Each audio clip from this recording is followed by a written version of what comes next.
Hello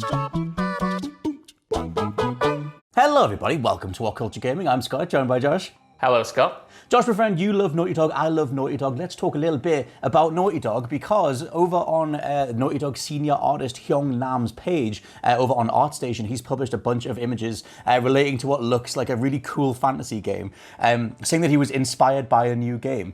Now this comes after sort of general rumblings that Naughty Dog are working on a fantasy project next, kind of coming from different hints over the years, different things that have been said in interviews. I'm sure it was Neil Druckmann that initially planted the seed, but then I couldn't find the initial mention anymore. But either way, there's some new images that are out and they look really cool. They're called Women of the North. One of them shows a Dragonslayer, one of them shows a warrior, the other one shows a mage. And Hyung Nam also says, as part of this post, that you know what I'm talking about in regards to these images. We don't know what he's talking about, Mr. Nam, but I'm going to assume that it's the fantasy thing that he assumes people already know about that they don't. Yeah. But what's your thoughts on them doing this next? It's a sweet move, Scott, if you ask me, my friend, because they've done a lot of action-adventure, they've done a lot of modern-day stuff, obviously, even if it has gone into the future, dystopia or whatever, but we've seen a lot of people who look modern doing things that are relatively modern, like shooting other people. So to go to a completely different time period, a completely different genre, perhaps, like that's fascinating. When it comes to Naughty Dog, they are a studio that I want to see continue to create new IP and not necessarily get tied down to franchises, but I don't want them to become known for only one thing, because they've had all these successes in the past, like obviously Uncharted, obviously The Last of Us, but you go back through their history and... Well, this is what I mean. You go back through their history, and their MO is essentially reinventing themselves every few years and every new generation. You know, you go from Crash to Jack to Uncharted to whatever, and I'm always excited to see what new creative ideas that they have next. Because you know, like Neil Druckmann and all of the talented people working at Naughty Dog have a bunch of probably genius ideas up their sleeves that they're dying to make. And like we were talking about in a video or maybe a podcast the other day, like when we were talking about Microsoft getting Lucasfilm games, or they're going to be more Star Wars games made by other developers, and we were like, that's cool, but when it comes to like these great studios, I want to see what the next new original thing is, and in this case, it looks like a cool fantasy setting sort of deal. Well, the thing is, I had a bit of a look into sort of general hirings and stuff last year. They did put because I remember there being a massive hiring call last year. If you drill down on what that was, they were hiring for the animation team, and they put out a hiring call in 2020 for a gameplay animator, a melee animator, excuse me, and a technical gameplay animator,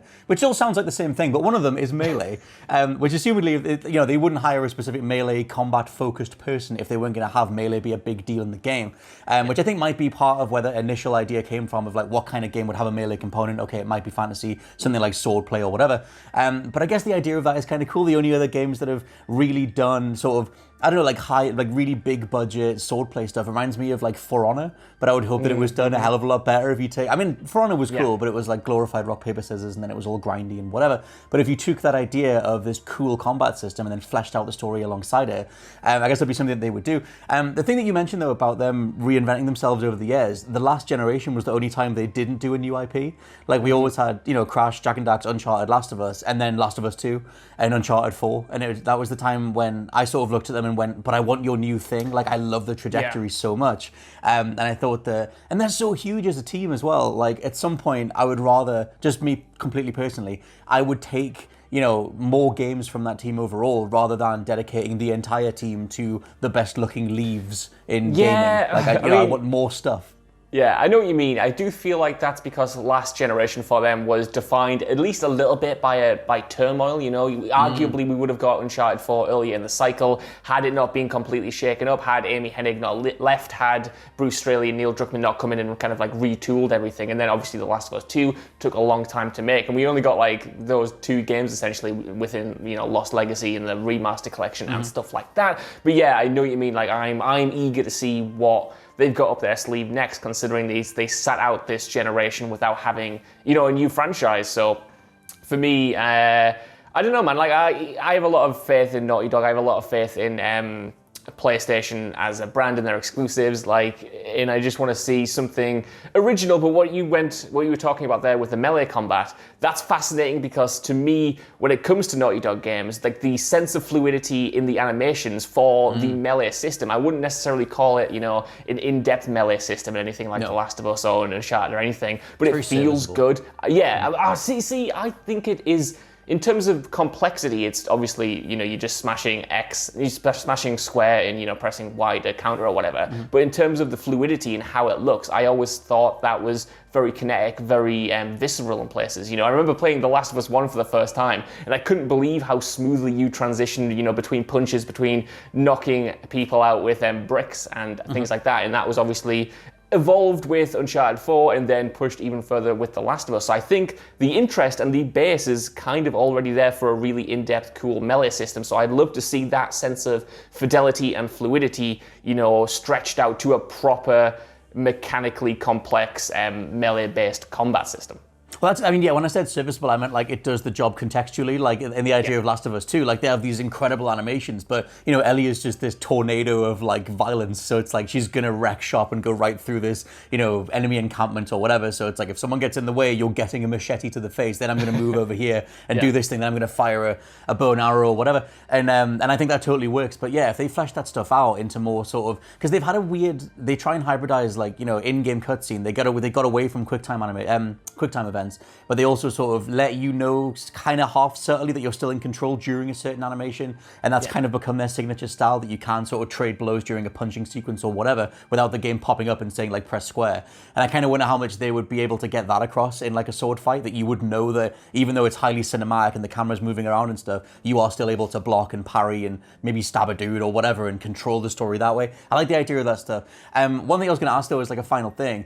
As they changed over the years, do you think they would ever go back to something more like, not necessarily a platformer, but something that is more sort of rounded and all out, I guess, just less staring at the floor, oh god, everything's horrible. Not that Last of Us 2 and 1 and Uncharted 4 don't have those messages in that are ultimately very positive overall, but the tonality of the way that they went after, Druckmann and Strelly took over the direction of those projects, they could not be further away from Crash Bandicoot and Jak and Daxter.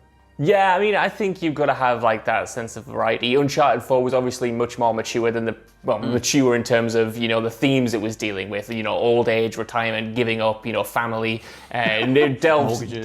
Mortgages, taxes, rent, things like that. But it still had that Uncharted, sense of adventure and sense of wonder to it. So I think, going forward, I don't want to see, just one after the other, a game come out, continually looking at cycles of violence or how bad it is and how terrible people can get. You do need to balance that with some fun kind of stuff. And I think the fact that the first Last of Us actually originally started out as a Jak and Daxter reboot, I think that shows that they're open to revisiting, past franchises and also looking at them in a potentially different way. And they obviously understand their heritage and kind of like where they came from. Whether or not I think we'll see some kind of like knack game from them, probably not. But I do imagine, going forward, they've tried the 2 studio experiment before. When they made Uncharted 3, that was made side by side, more or less, with the first Last of Us. So they've got this. They've got so many ideas. They've got this big staff. I too agree with you,